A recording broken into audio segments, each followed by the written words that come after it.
அன்பு ட்ரீம் சென்னை நேயர்களுக்கு வணக்கம். நேயர்களே, இந்திய தேசிய கம்யூனிஸ்ட் கட்சியின் தலைவர் நமது தமிழ் மாநிலத்தில் செயலாளராக செயல்பட்டிருக்கார் 13 வருஷம். அது மட்டும் இல்லாமல் நிறைய போராட்டங்களில் அவர் ஈடுபட்டிருக்காரு.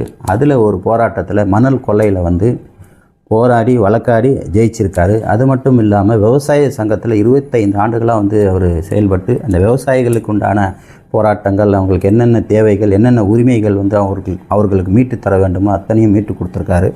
அது மட்டும் இல்லாமல் அவருடைய கட்சியில் 1 கோடி ரூபா கொடுத்துருக்காங்க. அந்த 1 கோடியை பொது இதுக்காகவே செலவு பண்ணியிருக்காரு. அவருடைய வரக்கூடிய அரசாங்கத்திலேருந்து வரக்கூடிய காசையும் பொது சேவையாக தான் அவர் அதை செலவு பண்ணியிருக்காரு.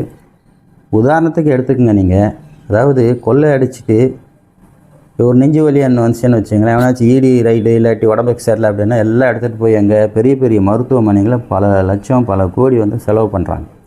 ஆனால் ஐயா நல்லகண்ணு அவர்கள் ராஜீவ்காந்தி அரசு பொது மருத்துவமனையில் சிகிச்சை பெற்று பிப்ரவரி 25ஆம் தேதி 2026 இறந்திருக்கார். அவர் பிறந்தது எப்போ தெரியுமா உங்களுக்கு? 1925 பிறந்திருக்கார். அப்போ கணக்கு போட்டு பார்த்தா 101 வயசு ஆகுது. ஸோ நேற்று அவர் இறந்திருக்காங்க. இரங்கல் செய்தி தெரிஞ்ச உடனே நமது நாட்டின் முதலமைச்சர் ஸ்டாலின் ஐயா அவர்கள் அவருடைய உடலுக்கு மரியாதை தெரியப்படுத்தியிருக்காரு. ரஜினிகாந்த் மரியாதை செலுத்தியிருக்காங்க. மற்றும் பல நடிகர்கள், கட்சி தொண்டர்கள், கட்சி நிர்வாகிகள், பல கட்சி தலைவர்கள் எல்லாருமே போய் அவருடைய உடலுக்கு இரங்கல் தெரியப்படுத்தியிருக்காங்க.